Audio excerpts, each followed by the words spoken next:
you, I'd like to welcome our speaker, Kelly Sidoric. Kelly ranches with her family near Lloydminster.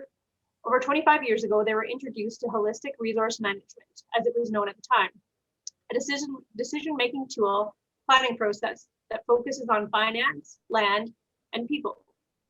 The process has had a significant impact on their operation as it's transitioned to be a forage-based livestock enterprise.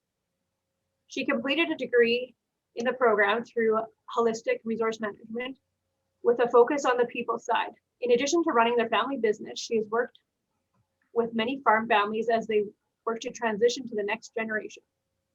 She also teaches holistic management, full farm and ranch planning courses, including goal setting, financial planning, land planning, grazing planning, strategic planning, and succession planning. She is a certified educator with Holistic Management International.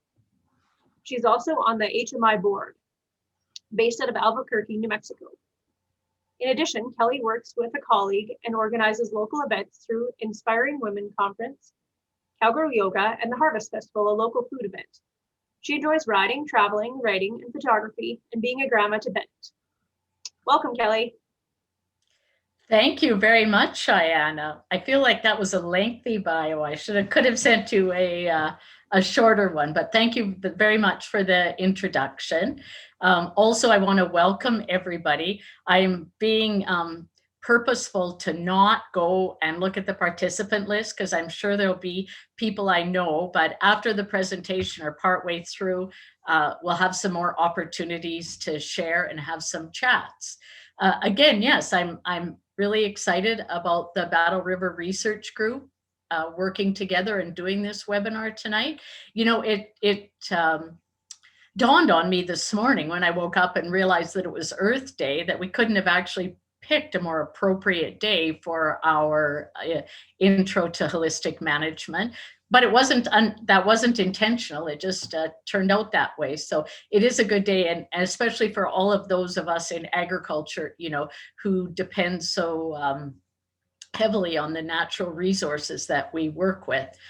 So again, thanking everybody for joining us tonight. We'll go on with the presentation, which is the PowerPoint, and then hopefully we'll have some good question and answer time at the end. As I'm pulling up my PowerPoint, and Cheyenne is going to share her screen, so we have a speaker's notes and as well as for you to see the full screen.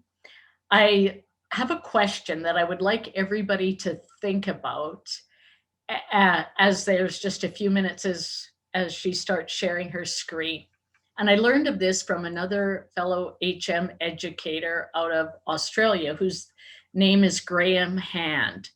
But if you think of your operation and the three areas, so think of land and livestock as being one area, think of the finances as being another area, and think of the people as being area number 3.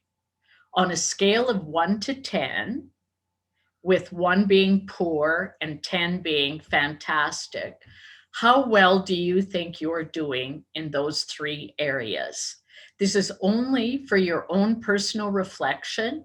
It may be something that you share with your team or other family members or whomever you're working with.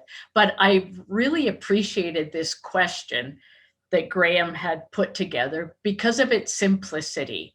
And it's a really good point for us to start conversations with others in our operation and thinking of those 3 pillars, which really are the basis of holistic resource management, or holistic management as we now call it.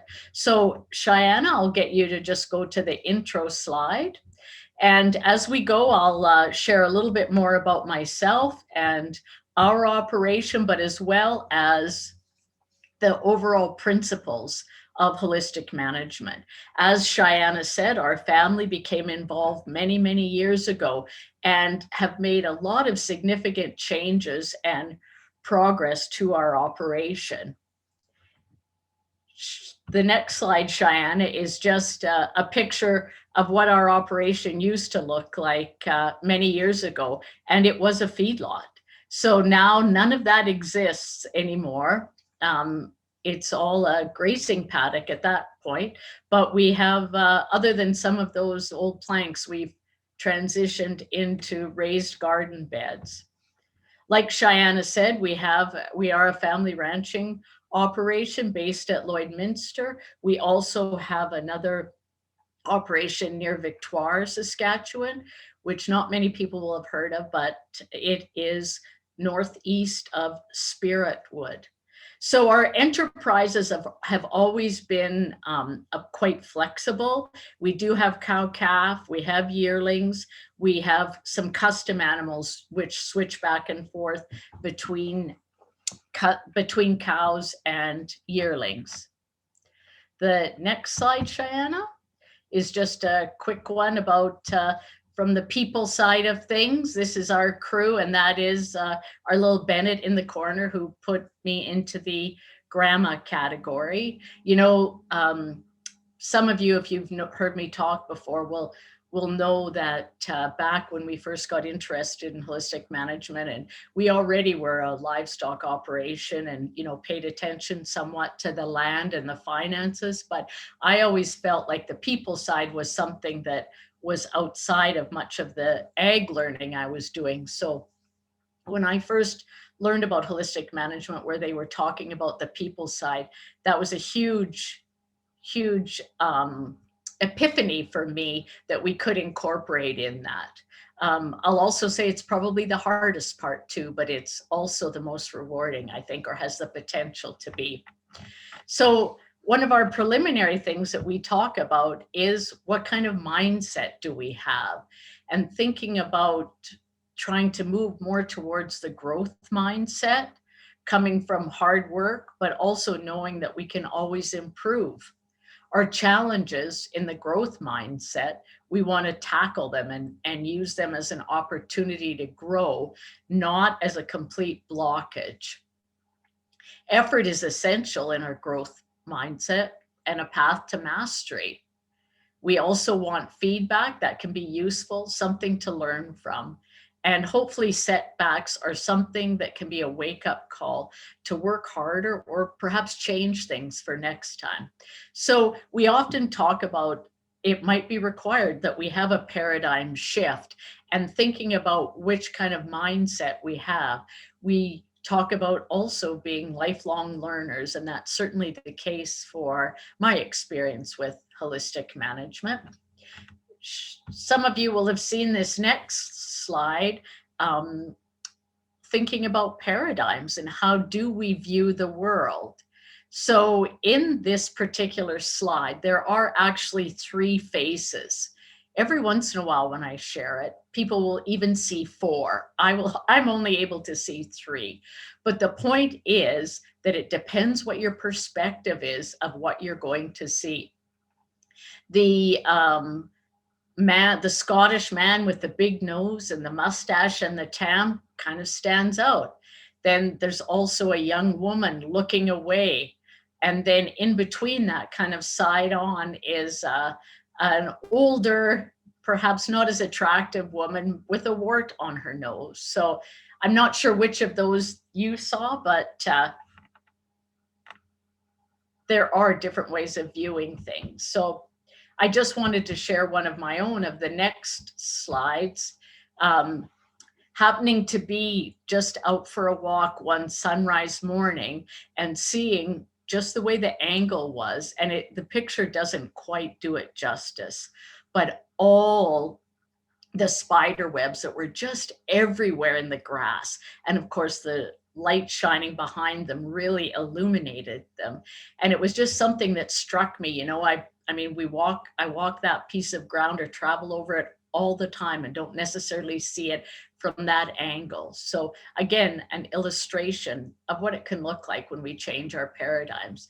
I saw another point about a similar picture today, which was also talking about all the biodiversity that it's really showing with the different living organisms, all those spiders that are making up part of it. So some people will have heard of holistic management over the years. And one of the things I wanted to talk about is just some of the misconceptions about it. And what it is not. It's not the answer. It's not a judge of practices. It's not a recipe with a one checklist solution. It's not a band aid. And it's not necessarily easy. I have to give credit to one of my colleagues, Bluesette Campbell, for her putting together these thoughts. But what holistic management is a decision-making tool. It's goal-oriented. There is a list of ingredients and strategies. It's related to, but not limited to, agriculture. It's simple. And another term that we would use more recently is adaptive. So depending on what you may have heard or encountered over the years, another very important part of it is that it takes into account that every operation is unique. So I'll share with you tonight some of the practices and the principles, but ultimately you are your own best expert, and it's up to you and your team members to decide how you're going to apply it. The next one, Cheyenne? Yeah, there's just another description of it, a decision-making process taking you towards your own goals that involves land, livestock, finances, and people. So 25, 30 years ago, we were talking about those three pillars: the land and the livestock, or the environment; the finances and the people are the social side of things. And we do hear of those very often these days. I think certainly in the areas of regenerative agriculture and many other components of agriculture, we talk about those three pillars or three components and what an important piece they are. And as we said, it helps us make better decisions as we manage our resources. Two really important pieces of holistic management, as it was put together many years ago by Alan Savory, are that nature functions in wholes, and we need to understand our environment. On the next one, you'll see there was a study done a number of years ago with A Tale of Two Seashores, where tinkering with the individual parts of the whole system can have a dramatic effect. An American biologist, Robert Payne, was studying seashores. He wondered what would happen if he removed one species of aquatic life, a starfish, from that environment. This species of starfish was a predator in the community, and it preyed on some 15 or so smaller fish and organisms. After a year, when the starfish had been removed, only half of the original prey species remained. With no predator to control the populations, some of the remaining species grew quickly in number, of course, using up all the available space and food. Other species were crowded out and either forced to move or died out. During that same year, in another part of the seashore where the starfishes were still present, all 15 species continued to thrive. The relationship between the predator and the prey species had been maintained. So there's so many different examples of holism that we can give. And I think, in our farming and ranching agriculture operations, we already understand the interconnectedness. And it's really almost a subject that, the more you learn, the more you realize what you don't know about it. But that's one of our premises, is taking a step back and trying to look at the whole picture and recognizing the complexities and the interconnectedness. The other key principle is understanding your environment. And we talk about that, we use the term of environments being brittle and non-brittle. And one of the points with this is that when we go on to learn some more tools and applications, we need to recognize that those tools will respond differently depending on what type of environment we're in. So and so the environments can exist on different ends of the scale depending on how well the moisture is distributed. Obviously, you can see the number 1 on the left, the non-brittle is, like a rainforest. So there's lots of moisture. It's evenly distributed throughout the year. But on the desert, on the far right side, as a number 10, the moisture is not that predictable. And the other piece of it we talk about is how quickly dead vegetation breaks down. Of course, on the left side, the non-brittle, it will break down very quickly, whereas on the very brittle side, a 9 or a 10 or even 8s, it takes much longer to break down. So again, when we're thinking about the different tools we use, maybe it's animal impact, maybe it's recovery or rest of plants, just recognizing that they will respond differently in those two, depending where you are on the spectrum. And of course, everybody will be somewhere in Western Canada, we're usually, somewhere in between the two extremes. But that being said, there's certainly cases where you might have specific areas that are different from one another. We talk about there being 6 important practices. The first one is to define what you manage, including getting clarity on your inventory and including your people, those involved in decision-making and thinking of all your assets. Number 2 is really important. State what you want. So that's where we go through the process of developing a shared, inclusive vision for the future. We'll talk a little bit more about that. Number 3, aiming for healthy soil. That is something, as soil health has had so much more focus and so many more opportunities to pay attention to it and evaluate it, that we're really looking at all the time. Number 4, we want to consider all the tools in the toolbox. As I've said, some people will apply them differently. We won't all use the same tools. We then have a process of testing your decisions, and I'll share what those questions are as we go along. And then finally, making sure that we monitor our results. So whether that's monitoring what's happening on our land as we make different decisions, or maybe it's what's happening in our finances. And once we put that financial plan together, being sure that we are paying attention and monitoring to it.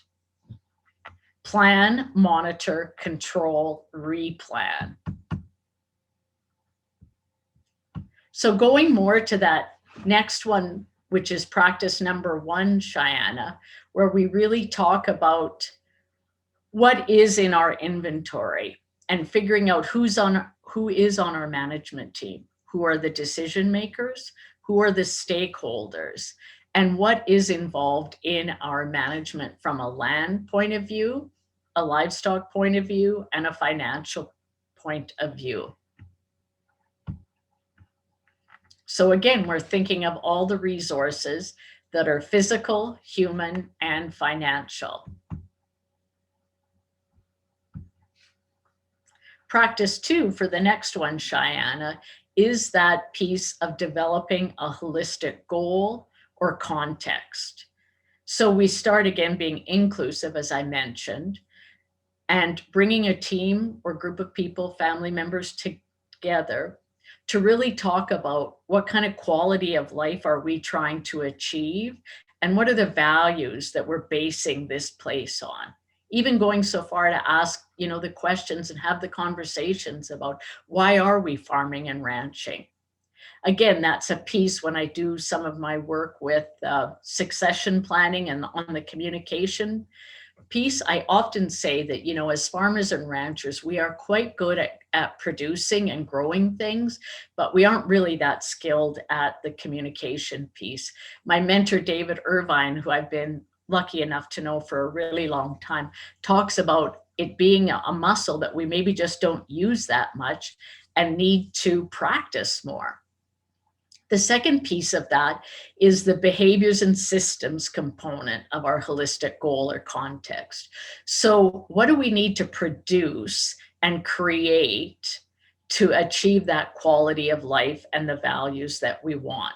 So of course, in many cases, it will be to produce a profit, but it goes beyond that, thinking about other things that we may need to produce. It may mean creating more time for our family, or other opportunities to be pursued. And then the third component is the longer range vision, thinking about what we really want our land to look like way out into the future, and our communities and our families.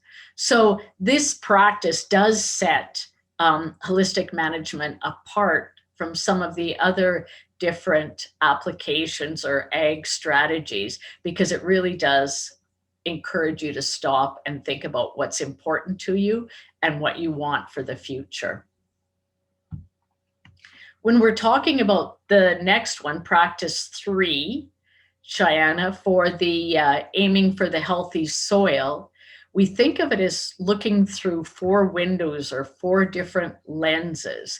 So we talk about the water cycle, the mineral cycle, the biological community, and energy flow, and go through different processes where we really think about, and again, this relates to the soil health component and the different attributes and characteristics of healthy soil. An important piece of it is really looking at the water cycle and what is happening when water hits our ground. There's just a shot of some yearling heifers we had.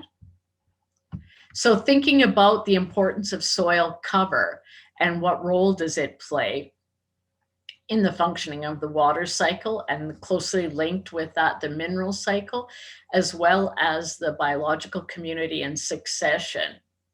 You know, we used to really think that one of our paradigm shifts when we first got involved in holistic management a number of years ago was we stopped looking just at the cattle, but really started looking at the soil surface and paying attention to what was going on. How much bare ground was there? What were the different types of plants that were growing? Were there different age categories? Was there evidence of erosion and some of those types of things?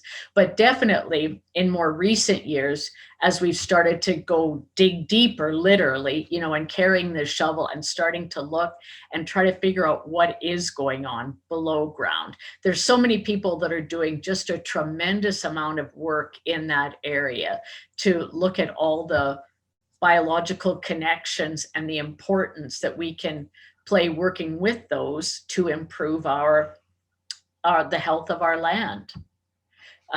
My kids would joke about not everybody that they know has these kind of pictures on their phone or takes them regularly, but taking a picture of the cow pie and looking at the holes where the dung beetles are already starting to dig in, and thinking about how that does impact the mineral cycle and how well is it functioning. Somebody had once said to me, you know, if you go out into a pasture and see an old cow pie that's been there likely for 5 years, that's a pretty good indication that the mineral cycle is not functioning that well. Here's just another slide that I wanted to share with you of one of our own experiences, and one of the strategies that we've used has been bale grazing. And you can see on the left when the animals have just gone out, in this particular case, there is definitely evidence of the bale butts. And we always have a discussion about, you know, how much is too much to leave. But I think, you know, a big part of it is realizing that it isn't going to waste, because it is actually going to feed those below ground organisms. So on the right hand side is just another example of what you can see sometime later. And of course it varies, how quickly this happens. And I will admit that I haven't gone through a process of clipping and weighing and measuring, but even in a average picture, not the greatest, you can really see the increased amount of growth. I mean, I think, anecdotally, it's pretty easy to say that there's at least twice as much forage growing there in that area. And it's a different color, it's darker green and looks healthier and lusher. And then as time goes on, it's interesting to see how they'll often at different times of year go back and select that.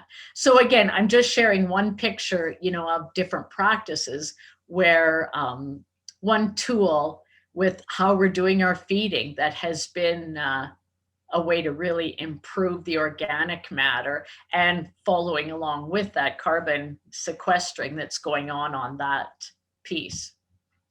So there are a number of tools that we talk about using from our toolbox, and really it's endless how many are available to us. When I think of the how much more technology in the last few years, I start dating myself, but when we were managing and monitoring before, using a old camera and using slides, and now we have all this technology that we can use not only with our monitoring and taking pictures, but in our planning processes, and it's really almost unbelievable.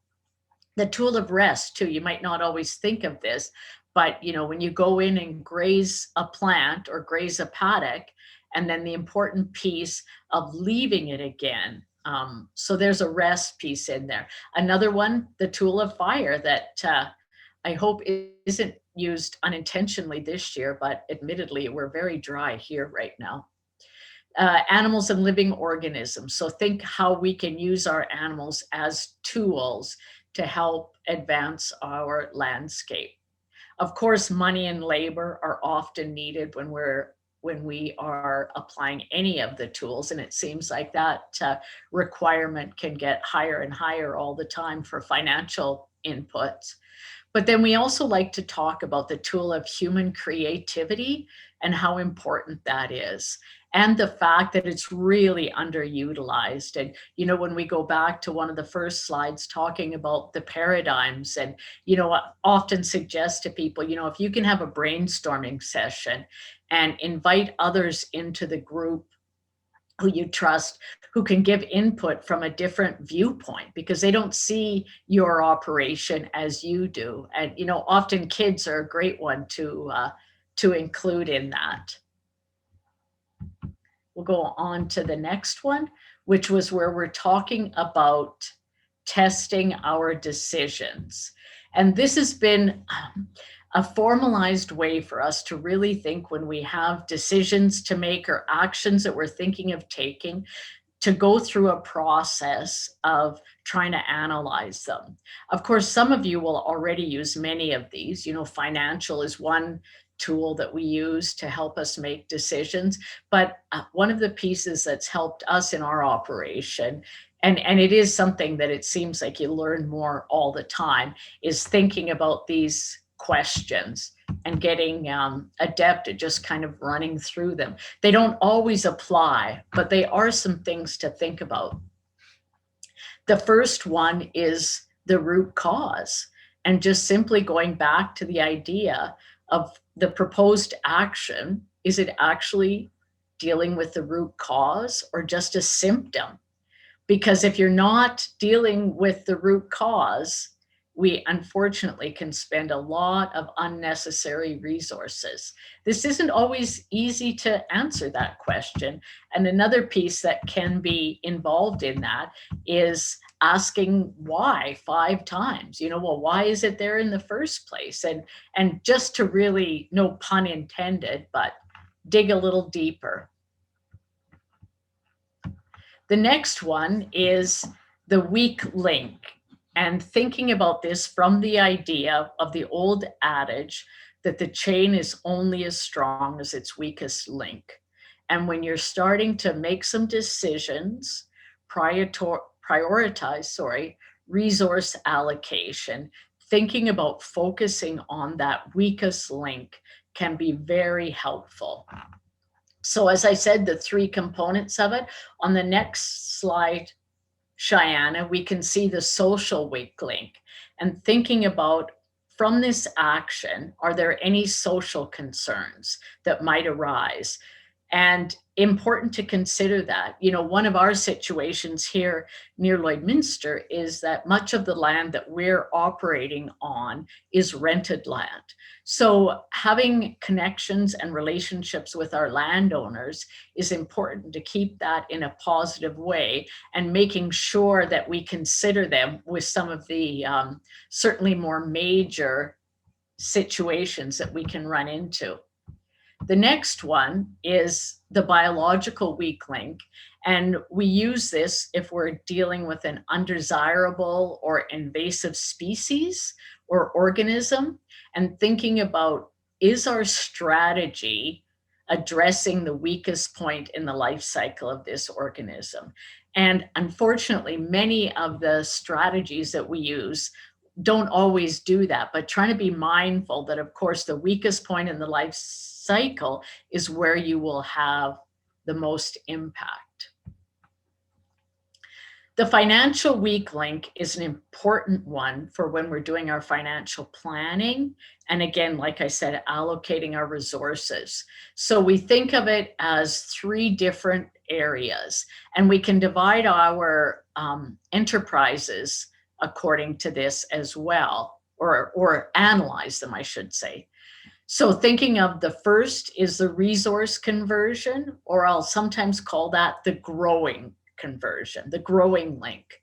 The second one is the product conversion, or also think of that as the harvesting link. And then finally, the marketing, obviously the selling link. So what we try to figure out is, in each particular year, which of those is the weakest, and trying to make sure that we're allocating our resources to strengthen that. If we already have too much product that we can't sell, growing more isn't going to help us. We would need to address the marketing weak link. That's just one little example. And when we're in a training course, we go into them in quite a bit of detail and have people determine which of their expenses are actually wealth generating and strengthening that weak link. The next one as we go on is the comparing options, and really just trying to think of, which one is giving you the biggest bang for your buck of two different actions, taking you towards your holistic goal, and where is your highest return.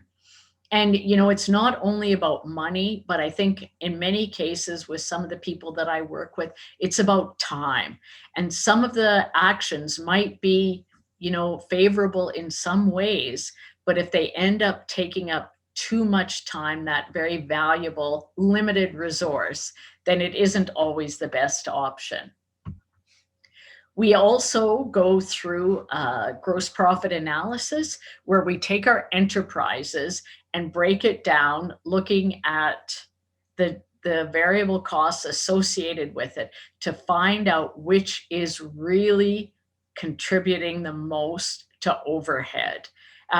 We don't use this one all the time, but we do in the financial planning. And I can definitely say that a lot of people make new discoveries when they use this one.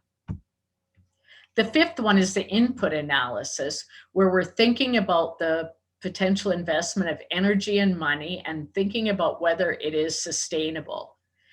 Because we want to consider both those things and thinking of whether it is something that's just going to be used once, or is it more of a is it more of a renewable source, and thinking also about where is the funding or the wealth coming from.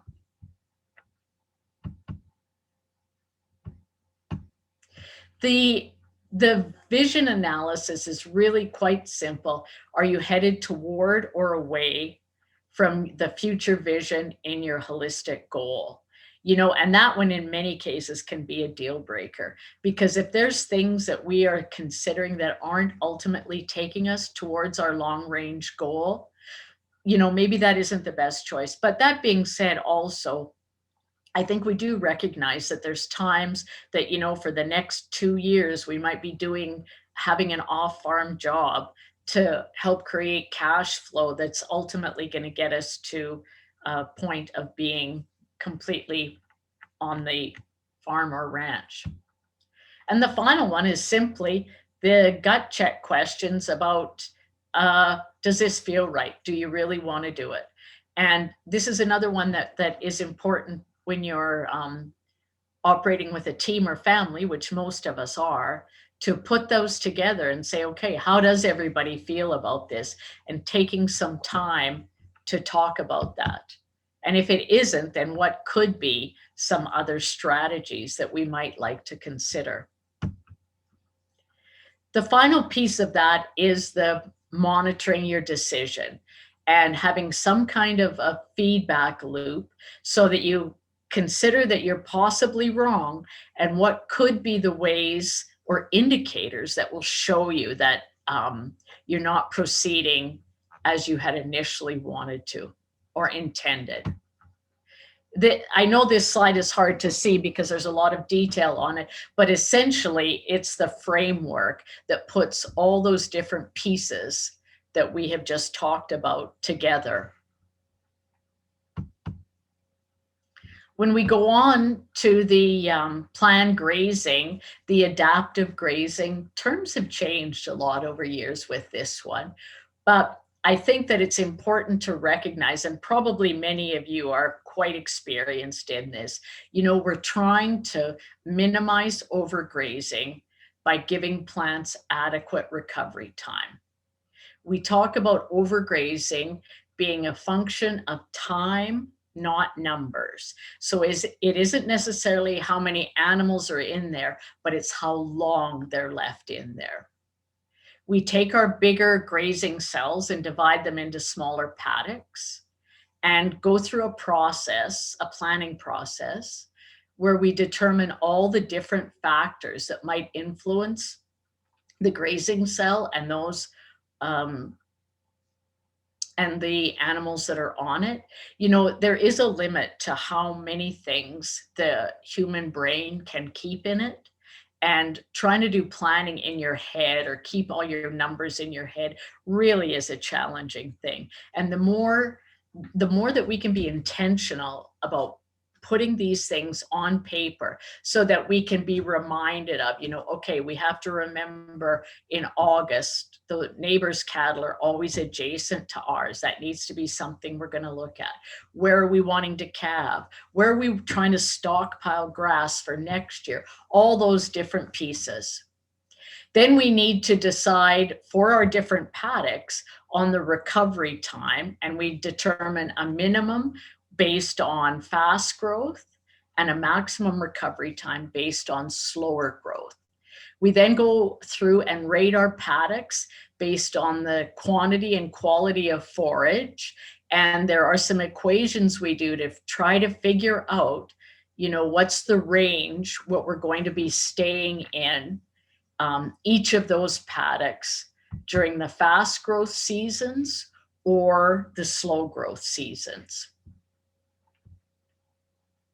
And putting it out and planning it all, how we're going to do our moves. I can tell you with 100% certainty, the actual will never be the same as the initial plan, but at least we have a good concept of how we're trying to move through the paddocks in such a way that we are minimizing the overgrazing, as well as optimizing plant regrowth and health and that of the livestock. This is just, you might be able to see it up beside me, and it's a little bit on a side angle here. I need to update our maps, but we were very fortunate a number of years ago that the PFRA, when they were in existence, blew up this map for us to, so you can see that our paddocks are all on there. They are odds and sods. Some are differently shaped, some are different sizes. I think part of it is that over time we've adapted and changed some of the ways we were doing things. Way back in the day, that idea of having the water in the center, water being such a vital component of all of this, and then having offshoots, some would call it the wagon wheel system, which we did get confused with for a long time. And over time it seems like better adaptations with a water lane might be something. And now you see so many interesting things that people are doing, relying on the electric fence and different ways of moving animals, and where they can lift up a wire. It doesn't have to be a gate. And really, I think you would honestly say a lot of out of the box thinking. And then, this is, again, it's hard to see, but the actual grazing chart, the paper one, where we plot that all out. And again, technology, there's a number of different grazing apps that people are using that really do a great job of making sure not only you're knowing approximately how long your cattle are going to stay in paddocks, but also making sure that you are getting that recovery time. It's also a way after the fact that you can keep track of production when you're figuring out, we use the animal days per acre strategy to figure out what our production is. And then also, that can easily translate into pounds of beef per acre, which a lot of expert grazers are looking at it that way. You can see there's a winter bale grazing behind there. And then the next slide is just another one of the grazing plan.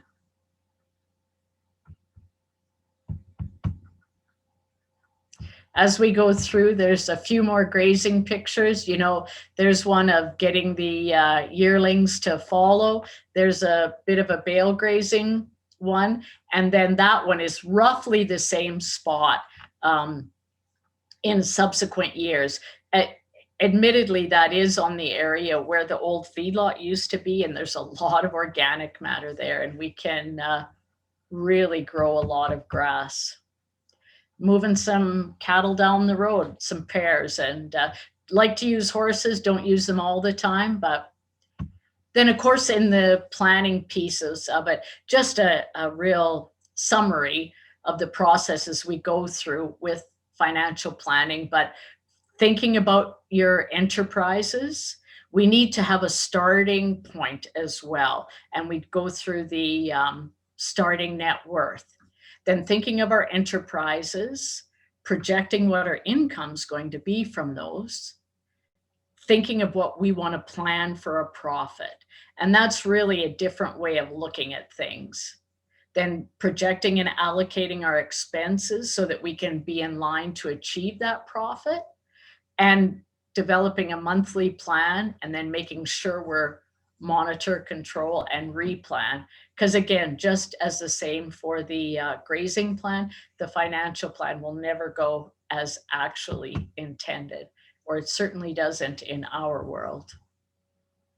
I think one of the important pieces, there's just another summary of the 9 steps, and making sure that we do an annual review. One of the things I go back to, I remember in the early years learning about holistic management, was the idea that it's really important to look at the net. Gross numbers, don't really tell the whole picture. What your calves sold for, you gross for your calves, or those kind of things. It's important to go to that next step of talking about, well, what is the cost of production? So what are you actually taking home and putting in your jeans? And we go through a process too of talking about wealth, and what is your definition of wealth, and what is it important, and how are you reinvesting? Maybe some of the profit is going to be going to debt servicing. Again, each operation is unique and different. There's another set of yearlings that from a few years ago when we were just getting ready to load out, and we kind of modified an old setup that was kind of falling down. But we were able to make it work. Didn't spend a lot of money, but and a shot of some of yearling heifers out on grass. I'm really hoping that we're soon going to be seeing that amount of grass. It seems like right now on April 21st in our area, we haven't had any snow for a while. And so there feels this push. We should be getting all our fencing done. We haven't quite, well, we have a few calves on the ground, but haven't quite started calving. And then I keep reminding myself that, many years we wouldn't be hardly doing anything yet because we'd still have quite a bit of snow. So hopefully it still comes. And there, it wouldn't be complete without the double rainbow at the end. So that is the piece of the presenting the actual PowerPoint. And I've had my notes up, so I haven't been actually able to see what's going on as far as questions, but we can now go into that part, because that probably took a little bit longer than I told Khalil and Cheyenne that it was going to. So we'll get Cheyenne to unmute and put her video on and see if she has some questions that she'd like to ask.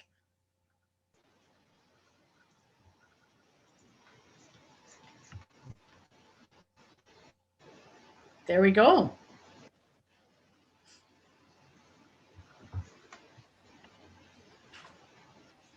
Okay, so don't be shy, guys. We're ready for some questions. You can fire them on the chat whenever you're ready. I do have a few questions for you, Kelly. Okay, so one question is, do I have to have cattle to practice holistic management?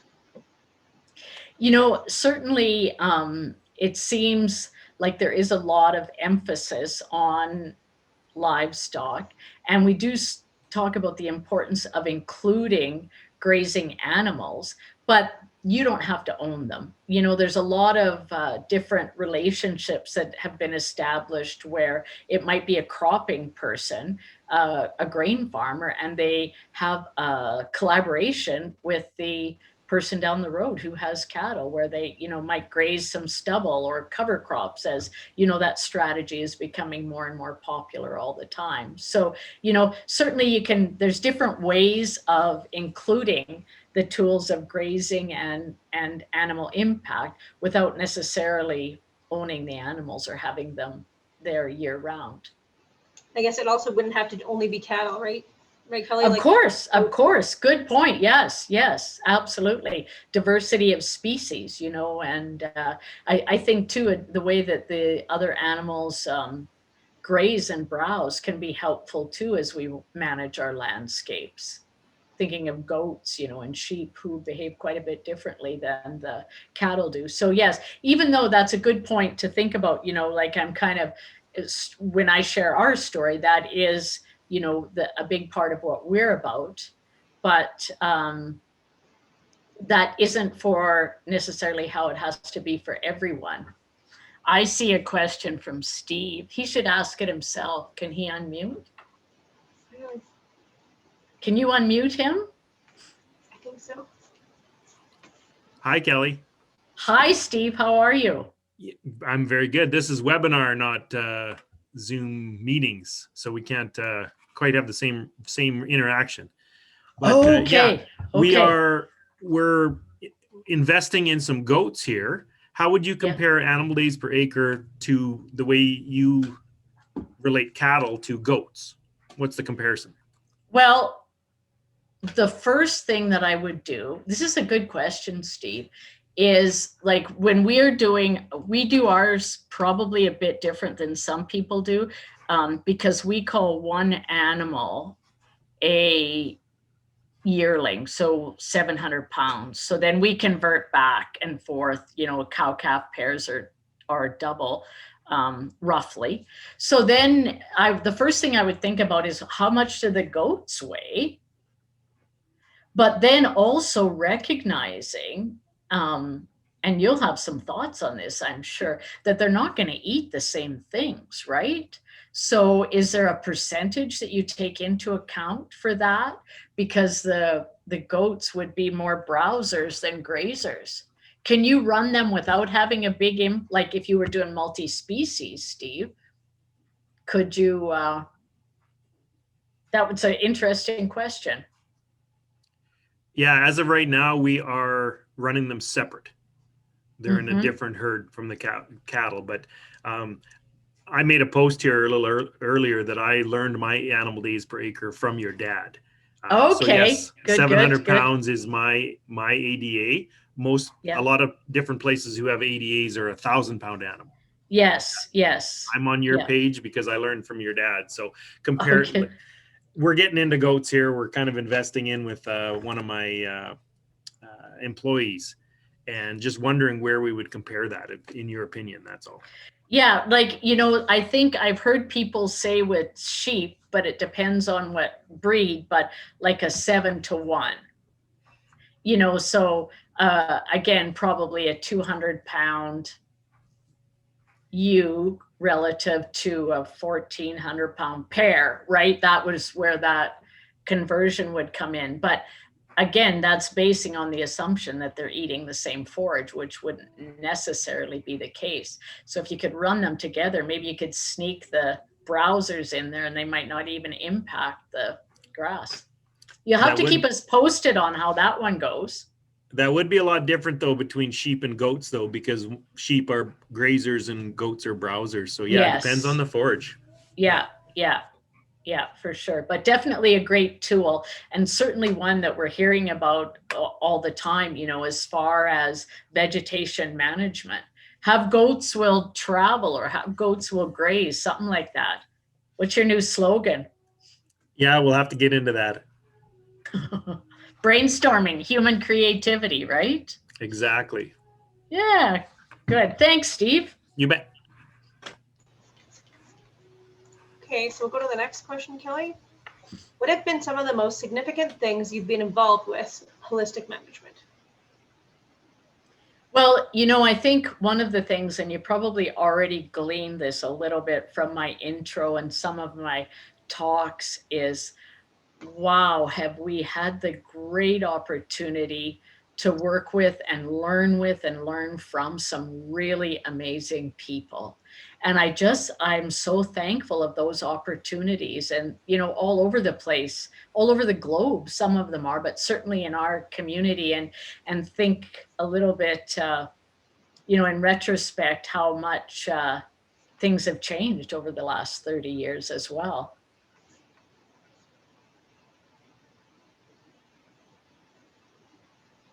Okay, perfect. Another question for you, Kelly. How do we learn more about holistic management? Where can people go to learn more about it? What are the options for education, those kind of things?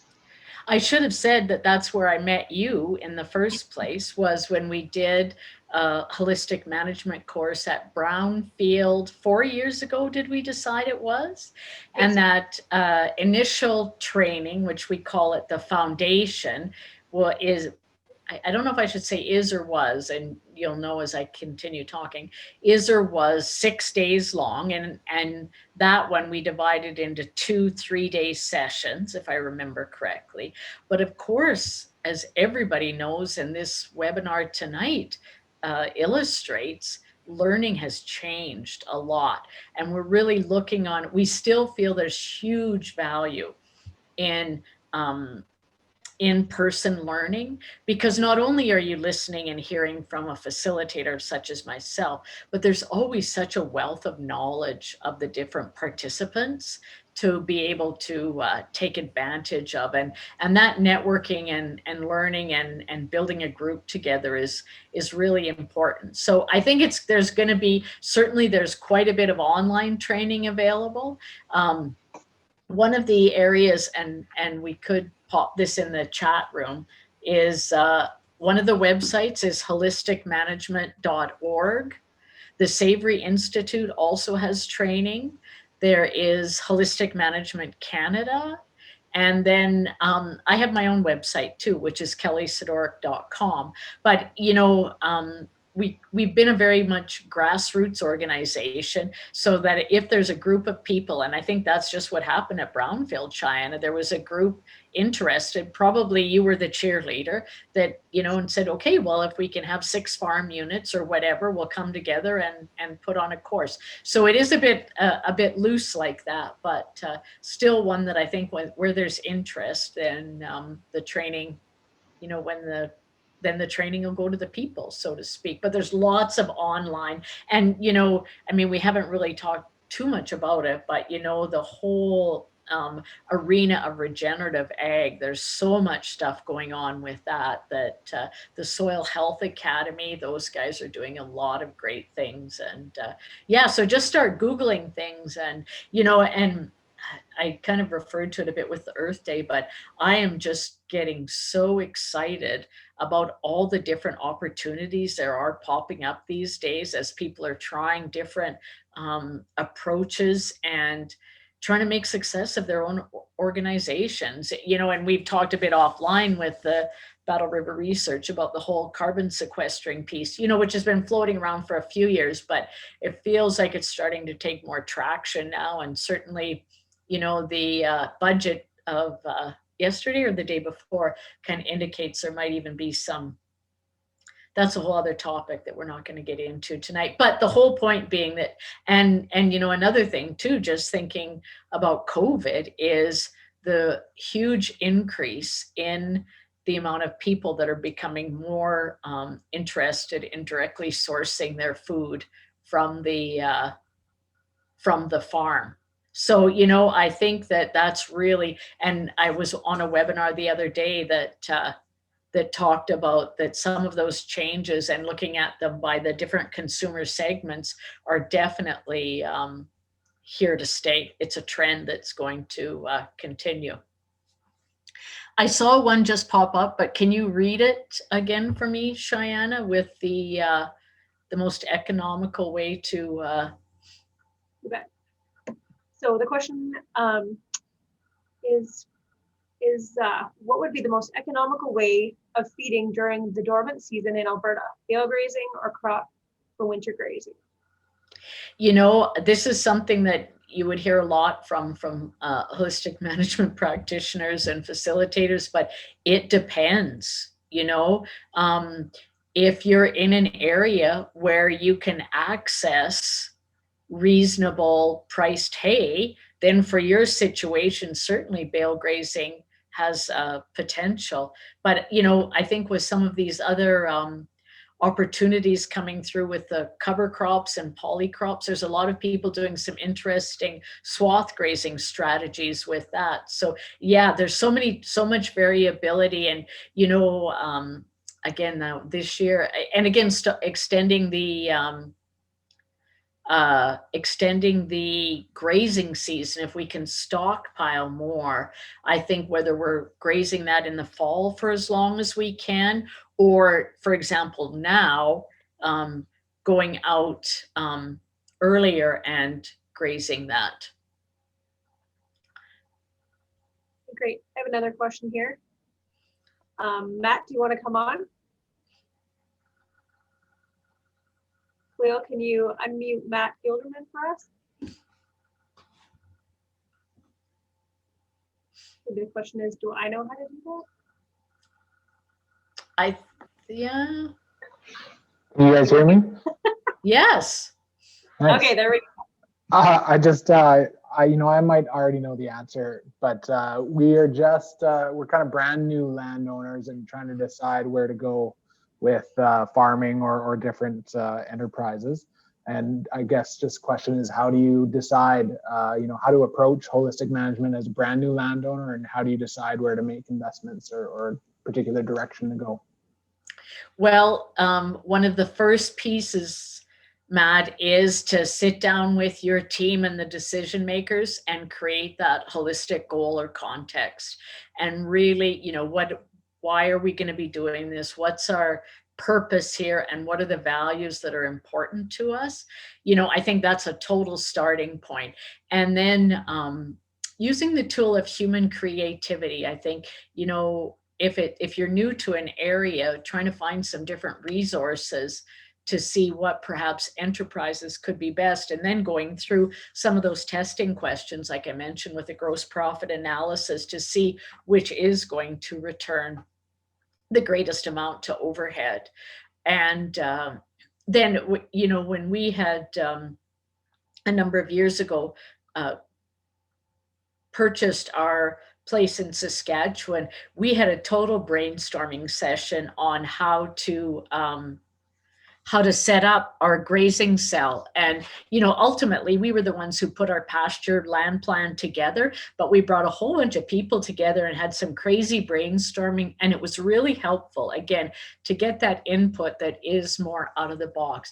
And, you know, certainly also depending on where you are, Matt, the different forage research groups in the area can be a really excellent resource as well.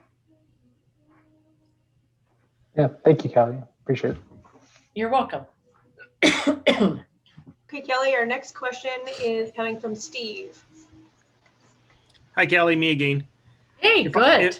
If I wanted to take a course again, I haven't taken one for years. Where would I take one?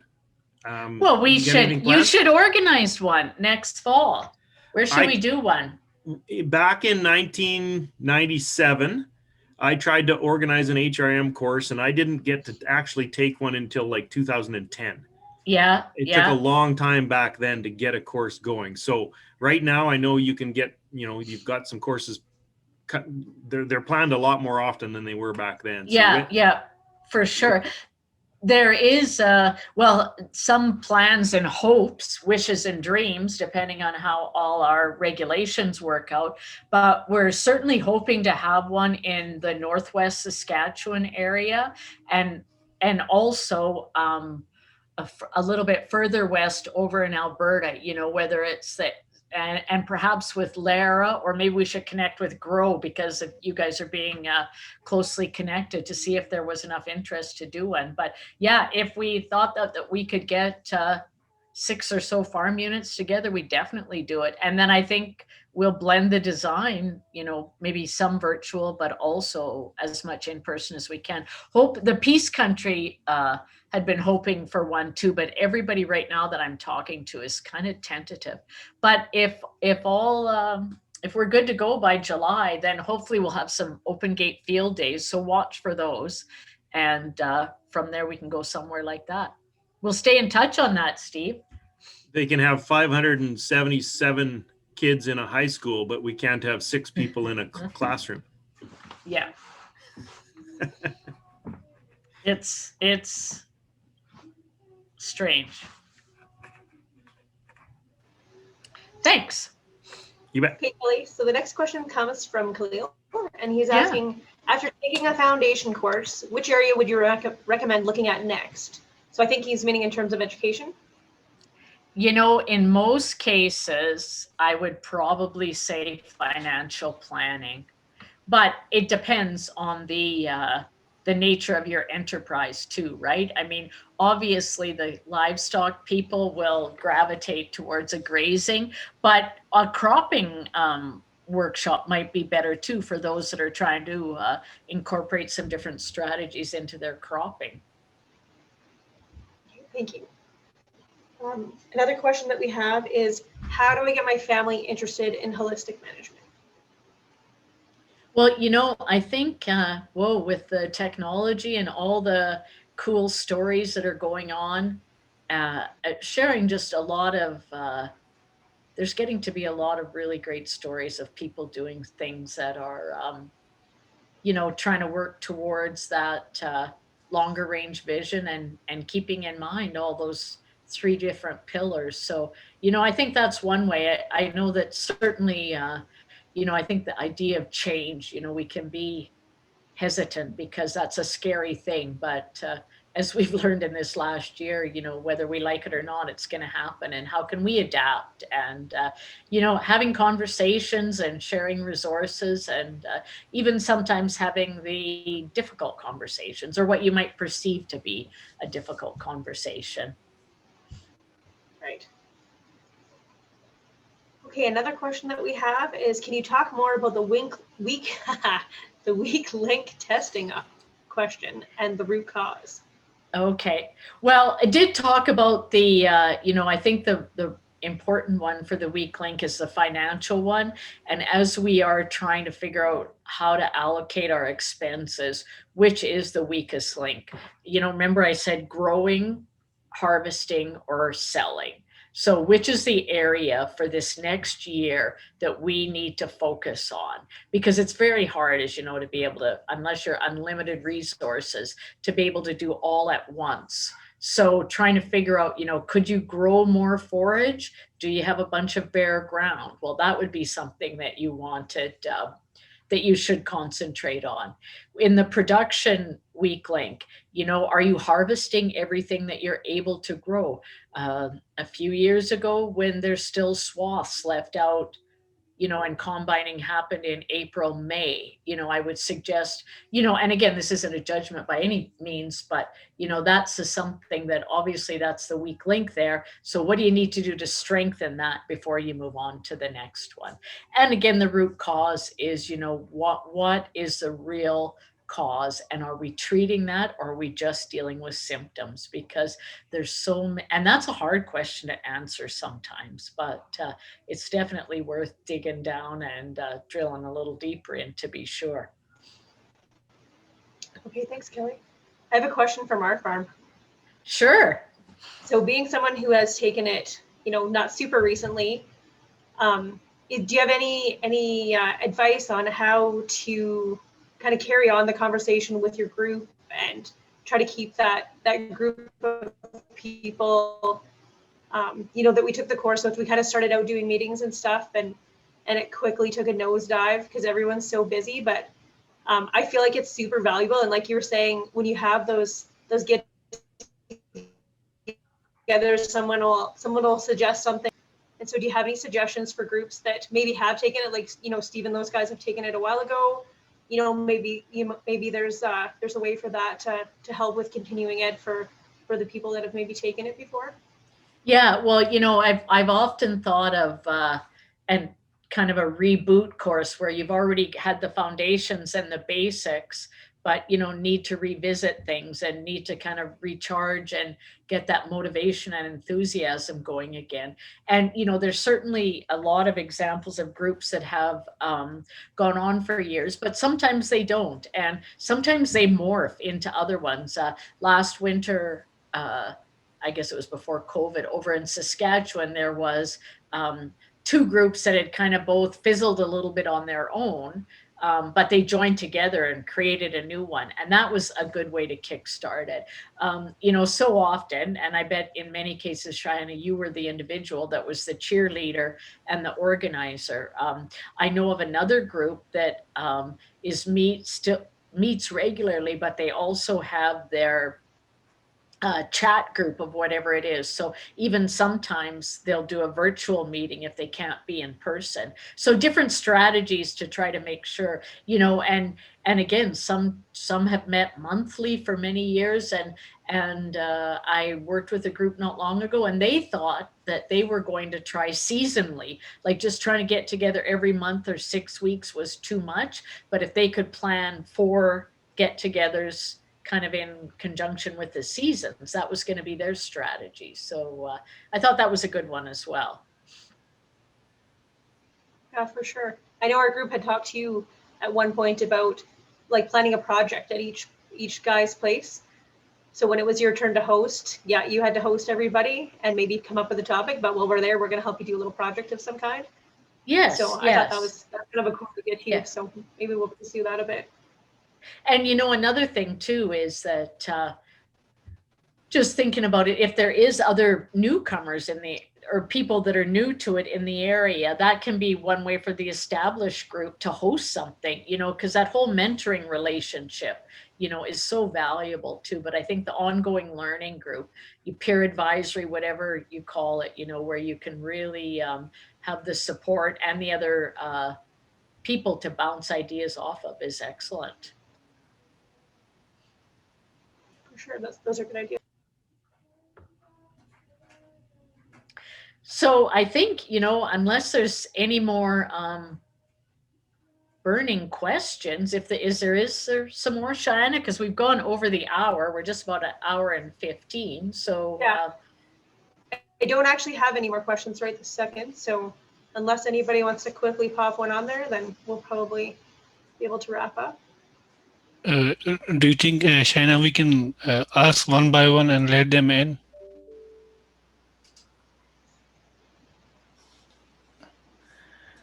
Okay, first Sorry, one you is, want me to do which, Cliff?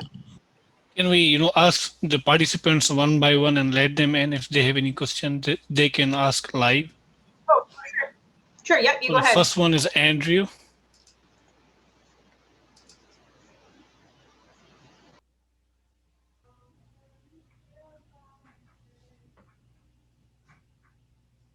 Andrew, do you have any questions for us at all that you'd like to ask Kelly?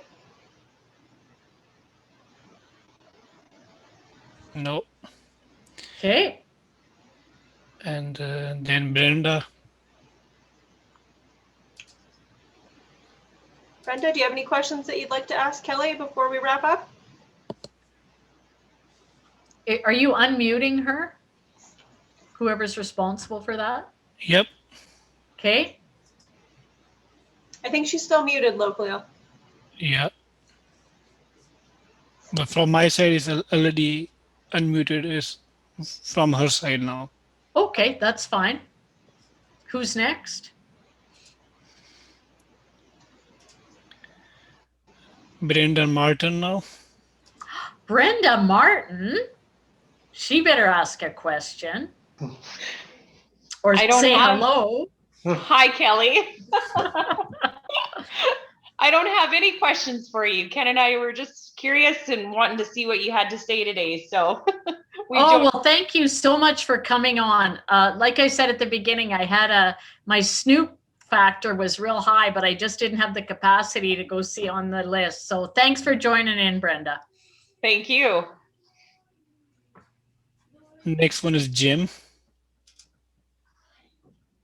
No questions. Hi, Jim and Heidi. How are you?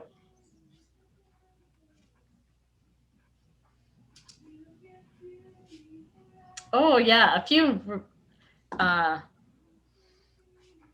Great, thanks. Okay, next one.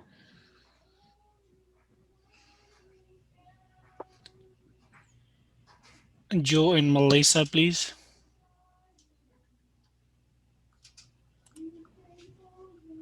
Hi. I got one question. I just don't really know how to word it best.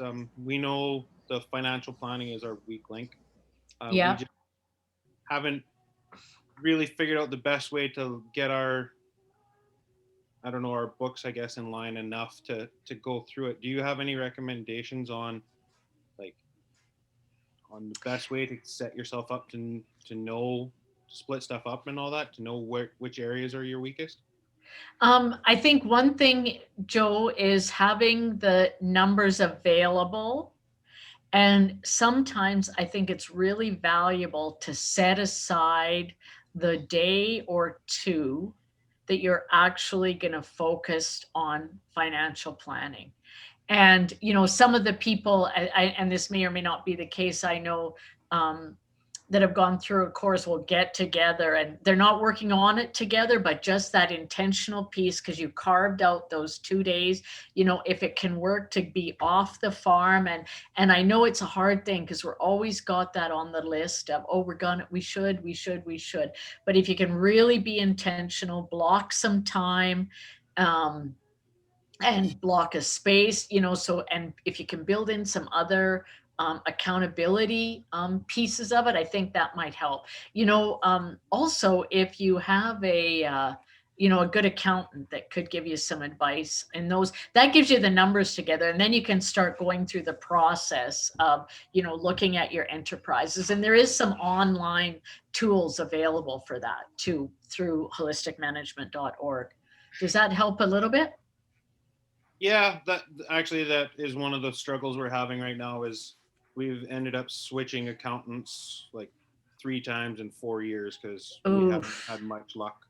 As I'm in a very small agriculture area, and so finding accountants that know much or want to do much with farm stuff is a big challenge. Yeah, tricky for sure. For Mhm. sure. Kelly, do you mind?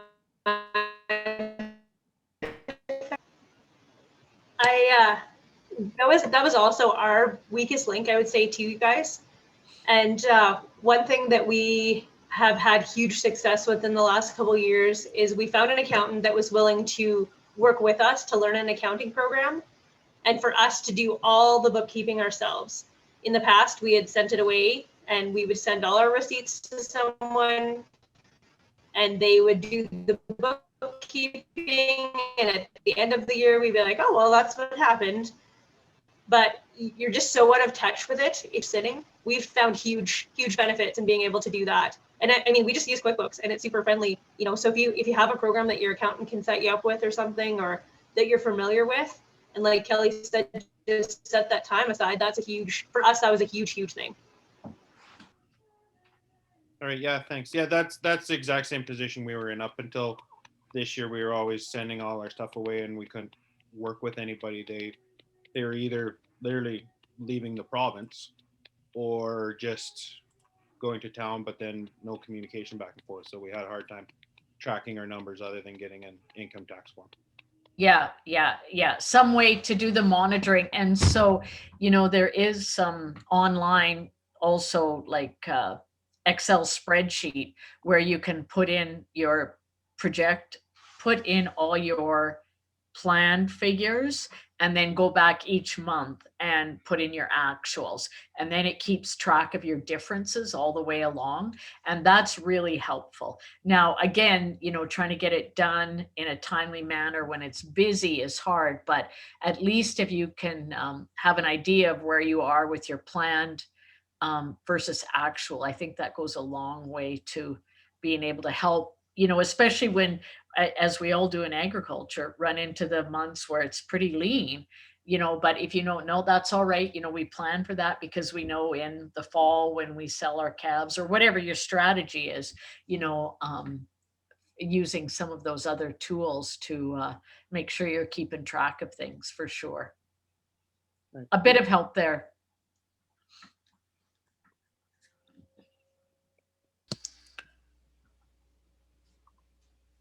Next one is Terry, please.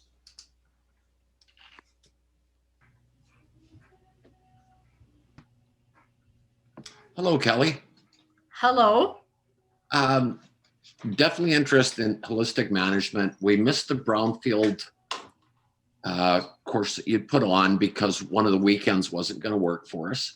Mm-hmm. Just was wondering, in terms of 6 units, because I'll get asked this question, what would the approximate cost be for Central Alberta, meaning Forestburg, Brownfield, Stettler, Daysland, in that area?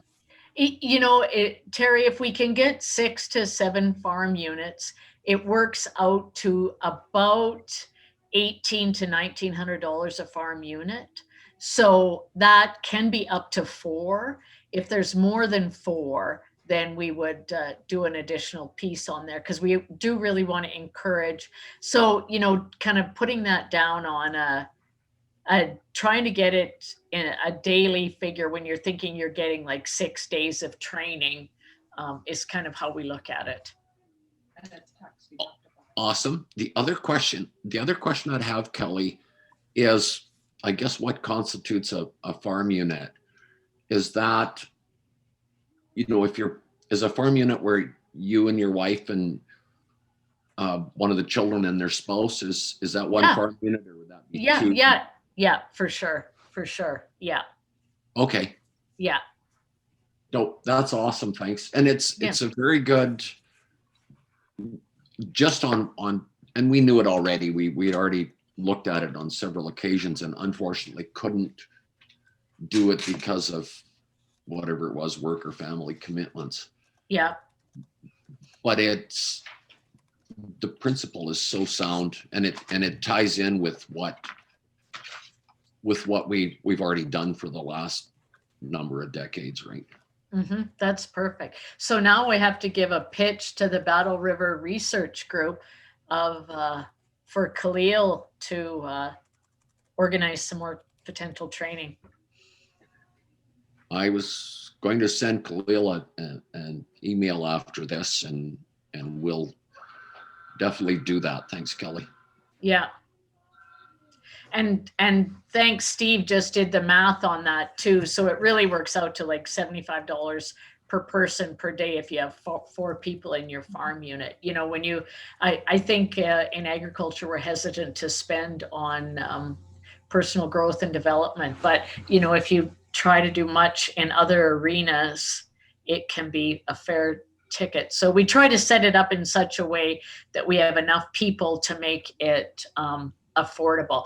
There was a day, and I don't know if that's going to show up again or not with any of that we could get training through CAP or Growing Forward or whichever. So we'll keep our eyes open on that, because if there is some some funding available, then it would be great if the BRRG could take advantage of it and then host some stuff to make it more affordable. Yes, that would probably help a lot with some people. It would definitely be a factor with some folks that we know. I know that. Yep, for sure.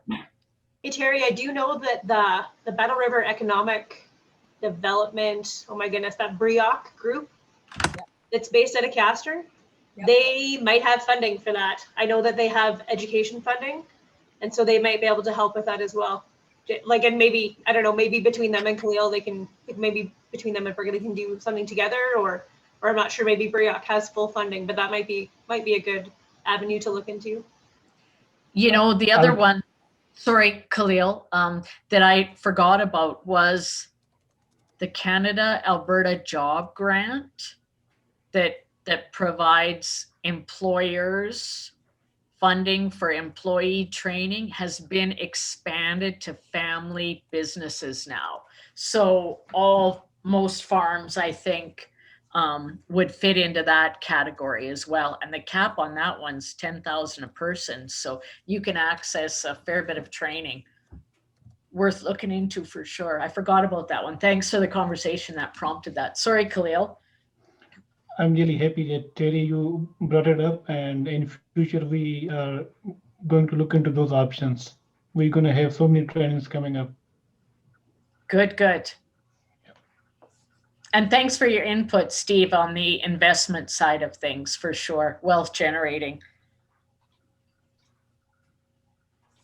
Well, that was my question. So thanks very much, Kelly. This has been a wonderful a wonderful little webinar on behalf of.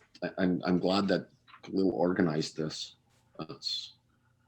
We saw one a couple of days ago on mental health, and holistic management ties into that so deeply. Truly. Yes. Thanks, Terry. Thank you.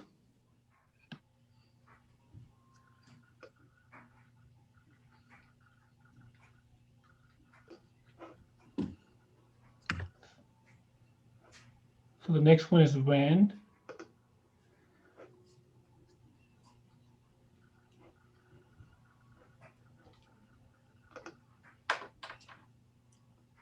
Can you hear me now? Can so. Yes, I just want to say I'm good. I'm good. Thanks for what you've shared. Oh, excellent. Thanks for your input, Wayne. It definitely is a more challenging platform than if we were all sitting in the same room and now gathering around the coffee pot together or the beer table. But yeah, it still is a good way to impart information. So thanks for that.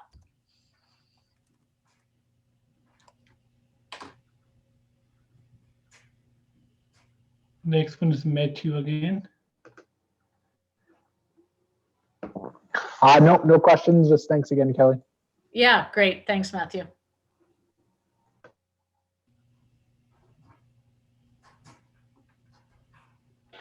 Okay, so with that, are we about ready to wrap up, gang?